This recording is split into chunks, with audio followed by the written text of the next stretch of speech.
আচ্ছা, আজকের কবিতা হচ্ছে asleep in the valley by Arthur Rimbaud. Arthur Rimbaud আমরা সবাই জানি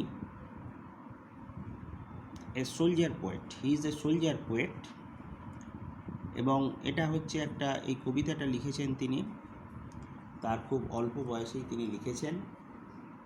মানে এটা ফ্রান্স এবং জার্মানির যে রক্তক্ষয়ী যুদ্ধের প্রেক্ষাপটে তিনি কবিতাটা লিখেছেন। এবং যখন তিনি লিখেছিলেন তখন তিনি একটা বয়ঃসন্ধি ছোঁয়া কিশোর মাত্র। কবিতাটি কিন্তু বিশুদ্ধ যে যুদ্ধবিরোধী কবিতার শ্রেণীতেই পড়ে। কবিতাটা পড়লেই বুঝতে পারবে যে এটা যুদ্ধবিরোধী কবিতার শ্রেণীতেই পড়ে এবং মূল বিষয় কিন্তু যুদ্ধের বিবেচনাহীন ধ্বংসলীলা। এই কবিতার মূল বিষয় কিন্তু এটাই। এবং র্যাবো অত্যন্ত দক্ষতার সঙ্গে কিন্তু এখানে পরিবেশের প্রাণচঞ্চল্যের সঙ্গে মৃত সৈনিকটির একটা ঠান্ডা নিষ্প্রাণ দেহের বৈপরীত্যকে কিন্তু তুলে ধরেছেন এই কবিতায় তার অসাধারণ দক্ষতার, লেখনীর দক্ষতার মধ্য দিয়ে। কবিতার মধ্যে কবি ভোরের সূর্যালোকে ধোঁয়া জনমানবহীন উপত্যকার ফার্নে ঢাকা মাঠের মধ্যে ঘুমে মগ্ন এক সৈনিককে হঠাৎ দেখতে পান। যখন ফ্রান্স এবং জার্মানির যুদ্ধ চলছিল তখন কিন্তু এক সৈনিকের মৃতদেহ কিন্তু আর্থার রাবো দেখতে পান মাঠের মধ্যে পড়ে আছে। এবং সৈনিকটির কাছে গেলে তার শরীরের পার্শ্বদেশে বুলেটের ক্ষতচিহ্নগুলো কিন্তু তার চোখে পড়ে। 4টে লাইনের কবিতার হচ্ছে 2টো স্তবক এবং পরবর্তী 3 লাইনে 2টো স্তবক নিয়ে গঠিত এই যে কবিতাটা, এটা কিন্তু একটা বিশুদ্ধ লিরিক। এবং এই যে লেখা, এই লেখার মধ্যে অবশ্যই হচ্ছে রিম্বাউয়ের একটা তার মনের যে পরিণতি বোধ আমরা পাই। এবং আর একটা জিনিস, তার এই নিখুঁত বর্ণনার মধ্য দিয়ে, অভিজ্ঞতার নিখুঁত বর্ণনার মধ্য দিয়ে যে অভিনবত্বের ছোঁয়া রয়েছে এবং যে অসাধারণ দক্ষতা একটা যুদ্ধের প্রেক্ষাপটে তিনি এত সুন্দর একটা কবিতা রচনা করেছেন, তাহলে নিঃসন্দেহে বলা যায় তাকে সর্বকালের অন্যতম সেরা ওয়ার পোয়েট হিসেবে তাকে আমরা বলতে পারি। এই কবিতার মডেলটা আমরা জানি যে ইটালিয়ান একটা sonnet, 14 lines, divided at octave and sestet. এবং এখানে এক্সপ্লোর করেছে যে ইনহেরেন্ট ফিউটিলিটি অফ, একটা অন্তর্নিহিত যুদ্ধের যে অসারতা, অসার শূন্যতা, সেটাকে অনন্য দক্ষতায় কবি কিন্তু উপস্থাপিত করেছে। এবং এখানে একটু কনস্ট্রাক্টিং ইমেজটা এখানে তুলে ধরেছেন যে অসাধারণ একটা সবুজ উপত্যকার বর্ণনা একটা দিয়েছেন অসাধারণ দক্ষতায়। At the same time tragic death of the young সোলজারটাকেও হাইলাইট করা হয়েছে। Tragic death of the young soldier, এটাকেও কিন্তু হাইলাইট করেছে যে নেচারের, প্রকৃতির কোলে যেন ঘুমিয়ে আছে। এই অসাধারণ দক্ষতায় লেখা কবিতাটি কিন্তু আমাদের হৃদয়ে ছুঁয়ে গেছে। যাই হোক, আমি একটু কবিতাটা পড়াচ্ছি, একটু দেখো। A small green valley where a slow stream flows. একটা স্মল গ্রিন ভ্যালি, এখানে ছোট একটা সবুজ উপত্যকার কথা বলা হয়েছে। এখানে গ্রিন কথার অর্থ লাইফ বলতে পারো, গ্রিন কথার অর্থ ভাইটালিটি বলতে পারো, গ্রিন কথার অর্থ গ্রোথ বলা যায়। তাহলে একটা সবুজ উপত্যকা যেখান থেকে একটা নদী প্রবাহিত হয়েছে, বয়ে গেছে। এই স্মল গ্রিন ভ্যালি, একটা ছোট্ট যে সবুজ উপত্যকা, সেখান থেকে একটি নদী কিন্তু প্রবাহিত হয়েছে। তাহলে প্রবাহিত হয়েছে একটি নদী, নদীটি আপন খেয়ালে এগিয়ে চলেছে। এখানে দেখো ওয়ার্ড মিনিংয়ের দিক থেকে স্মল আমরা জানি নট বিগ এনাফ, স্মল। হ্যাঁ, তার মানে এই যে এটা উপত্যকাটি কিন্তু full of green glass and trees, হ্যাঁ, সবুজ ঘাসে এবং সবুজ উদ্ভিদে পরিপূর্ণ একটা সবুজ ভ্যালি। হ্যাঁ, এখানে কিন্তু গ্রিন কথার অর্থ ভাইটালিটি। এখানে গ্রিন কথার অর্থ কিন্তু মানে বলতে পারি যে ফেস্টিভিটি কথাটা বলতে পারি, ফেস্টিভিটি, ভাইটালিটি, এখানে গ্রিন কথার অর্থ মানে একটা উৎসব মুখর আনন্দ চঞ্চল এখানে একটা উপত্যকাকে তুলে ধরা হয়েছে।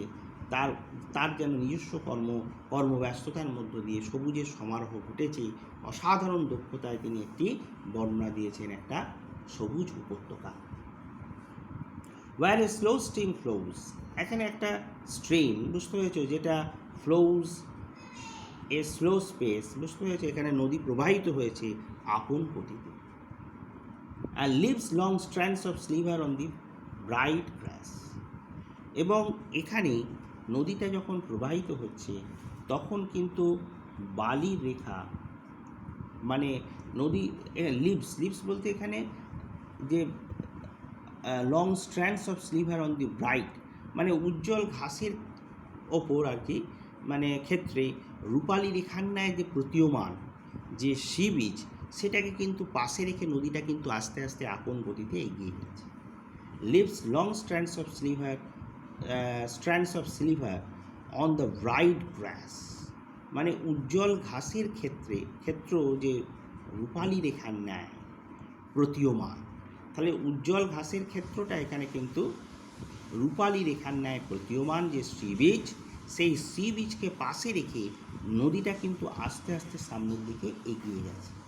তাহলে এখানে অ্যাকচুয়াল কিন্তু সৃষ্টি করেছে নদীটা কি সৃষ্টি করছে, creates long strands of sliver মানে রূপালী সমুদ্র তীর সৃষ্টি, ওটাকে পাশে রেখে নদীটা আস্তে আস্তে এগিয়ে যাচ্ছে ফ্রম দি মাউন্টেন্স। তাহলে এখানে স্ট্র্যান্ডস কথার অর্থটা কি, what is the meaning of strands?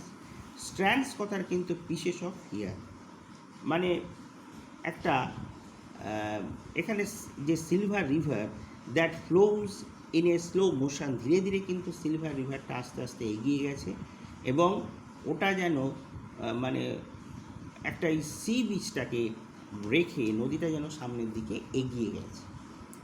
From the mountain top stream the sun rays, তাহলে মাউন্টেন টপ স্ট্রিম, তাহলে এখানে বলছে একটা stream that flows from the top of the mountain থেকে, যেটা নদীটা একটা স্ট্রিম অফ দি সানরেইজ, সূর্যালোকের যে অসন্ন সানবিমসের যে প্রবাহ সেটা from the top of the mountain থেকে আসছে। তাহলে পাহাড় চূড়া থেকে সূর্যরশ্মির স্রোত যেন নেমে আসছে। এখানে কিন্তু ইমপ্লয়েড একটা কম্প্যারিজন আছে, মানে sun is compare to stream here. A soldier very young, আর তাহলে এই যে সূর্যালোক এটা কিন্তু পূর্ণ করে দিচ্ছে fill the hollow full of light. Fill the hollow মানে শূন্যগর্ভতা, এমটি প্লেস, তাহলে তার আলোর বন্যায় সেই যে ফাঁকা উপত্যকাটাকে, তাহলে সেই যে সবুজ উপত্যকা যে মানে ফাঁকা জায়গাটাকে যেন আলোয় ভরিয়ে দিচ্ছে। They feel the hollow full of light. A soldier very young lies open mouth, তাহলে একটা সোলজারকে কবি দেখতে পেয়েছেন যে শুয়ে আছে সেই উপত্যকার মাঝে, লাইজ ওপেন মাউথ, হাঁ করে শুয়ে আছে। তাহলে একজন সোলজার যে শুয়ে আছে, একজন ফাইটার আর কি, very young tender in age, lies with his mouth wide open, তার মুখটা সে হাঁ করে শুয়ে আছে। আর a pillow made of fern beneath his head, তাহলে একটা পিলো বালিশ, এখানে বালিশটা তৈরি হচ্ছে মেড অফ ফানের তৈরি বালিশ, হ্যাঁ, ইজ আন্ডার ইজ হেড, তার মাথার নিচে আছে ফার্নের বালিশ। তাহলে তার মাথার নিচে আছে ফার্নের বালিশ। ফার্ন আমরা জানি ফ্লাওয়ার প্ল্যান্ট, বুঝতে পেরেছি, উইথ লিভস, ফার্ন আমরা জানি। তাহলে সে নিদ্রারত অবস্থায় আছে। And straight in the heavy undergrowth, তার হাত পা ছড়িয়ে ছিটিয়ে আছে একটা জঙ্গলের মধ্যে, bushes and plants growing under tree. তাহলে বুশেস এবং যে প্ল্যান্টস, বুঝতে পেরেছ, গ্রোয়িং আন্ডার ট্রি, গাছের নিচে যে ঝোপঝাড়ের সৃষ্টি হচ্ছে ঘন জঙ্গলের মধ্যে, সেখানে সে হাত পা ছিটিয়ে, হ্যাঁ, স্ট্রেচ অল হিজ লিমস, তার অঙ্গ প্রত্যঙ্গকে ছিটিয়ে সে শুয়ে আছে, নিদ্রারত অবস্থায় আছে। পেল ইন ইজ ওয়ান গ্রিন সানসুট, পেল মলিন, তাকে দেখে মলিনময় বিবর্ণ তার দেহ, বুঝতে পেরেছে, মলিনতা মাখা তার দেহ, হ্যাঁ, মলিন বিবর্ণ তার দেহ, পেল ইন ইজ ওয়ার্ম তাহলে উষ্ণ সবুজ যে শয্যায় সূর্যরশ্মিতে ভেজা যে বিছানায় বিবর্ণ হয়ে শুয়ে আছে এক সোলজার। তাহলে এখানে সোলজারের শরীরটা হচ্ছে বিবর্ণ, সে কিন্তু শুয়ে আছে উষ্ণ সবুজ শয্যায়, ওয়ার্ম গ্রিন সানসোক বেড, মানে সূর্যরশ্মিতে ভেজা সবুজ শয্যায় যেন সে নিদ্রারত অবস্থায় আছে, বিবর্ণ হয়ে শুয়ে আছে। যেন সূর্যের রশ্মির আলিঙ্গন মাখা বিছানায় সে যেন নিদ্রারত অবস্থায় আছে। বার্থ ইন সানলাইট, এ কথাটা সানসোক বেড মিনস হচ্ছে বার্থ ইন সানলাইট, মানে সূর্যের রশ্মি মাখা একটা বিছানায় সে যেন নিদ্রারত অবস্থায় আছে। তাহলে তার মাথার নিচে আগেই বলেছি একটা ফার্নের বালিশ, এবং সে ঘুমিয়ে আছে, হি ইজ স্লিপিং নাও, এবং সে এক্সটেন্ডেড হিজ লিমস, বুঝতে কোথায় আছে, in thick bushes and shrubs growing under tall tree, বড় বড় গাছের নিচে যে ঝোপঝাড় হয়েছে সেইখানে তার হাত পা হচ্ছে মানে প্রসারিত, বা সে রেখেছে তার হাত পা সেখানে হচ্ছে ঝোপঝাড়ের মধ্যে বিছিয়ে রেখেছে তার হাত পাটা। এবং পেল তাকে দেখে মনে হয়েছে প্যালিড, কালারলেস মনে হয়েছে, তাকে বিবর্ণ মনে হয়েছে। তাহলে সে উষ্ণ সবুজ শয্যায় সূর্যরশ্মিতে ভেজা বিছানায় বার্থ ইন সানলাইট বিবর্ণ হয়ে শুয়ে আছে। তাহলে বিবর্ণ শরীরটা সূর্যরশ্মিতে ভেজা বিছানায় যেন শায়িত অবস্থায় আছে। এখানে যেটা বলছে the shower of sunlight that floods the earth, এই সে sun soaked bed, the shower of sunlight, সূর্যালো দ্যাট ফ্লাডস দি আর্থ, যেন পৃথিবীকে ভাসিয়ে দিয়েছে সূর্যালো, সেই ভাসিয়ে দেওয়া ব্যাপারটাকেই এখানে কিন্তু সানসোক বেড এই কথা দ্বারা ব্যাখ্যা করা হয়েছে। হিজ ফেট এবং দি ফ্লাওয়ার্স, তার হিজ ফিট এবং দি ফ্লাওয়ার্স, তার পাগুলো সে রেখেছে কার মধ্যে না, সে রেখেছে he has kept his feet in the ফ্লাওয়ার্সের মধ্যে রেখেছে, ফুলের মধ্যে রেখেছে, তার পাগুলো সে রেখেছে ফুলের মধ্যে, তার পাগুলো সে রেখেছে he has placed his feet in the flowers, ফুলের মধ্যে তার পাগুলো রেখেছে, সে যেন নিদ্রারত অবস্থায় আছে। খোলা অবস্থায় তার মুখটা, আগেই বলেছি মুখ যেন খোলা অবস্থায়, মুখটা হাঁ করা খোলা অবস্থায় আছে, এবং তার হাত পা যেন ছড়িয়ে ছিটিয়ে রেখেছে, বিস্তৃত করে রেখেছে, প্রচণ্ড ওই ঝোপঝাড়ের মধ্যে তার হাত পা যেন বিস্তৃত। এবং his smile is like an infant's, তার হাসিটা কিন্তু জেন্টল উইদাউট গায়ে, তার হাসির মধ্যে কি আছে, অত্যন্ত সরলতা মাখা তার হাসি।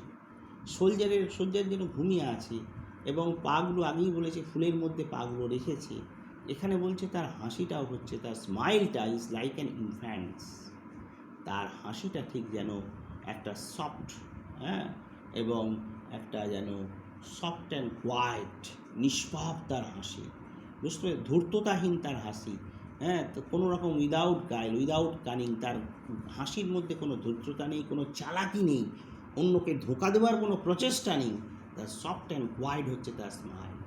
বিষণ্ণ অবস্থায় সে শুয়ে আছে, তার হাসিটা যেন শিশুর মতো নিষ্পাপ।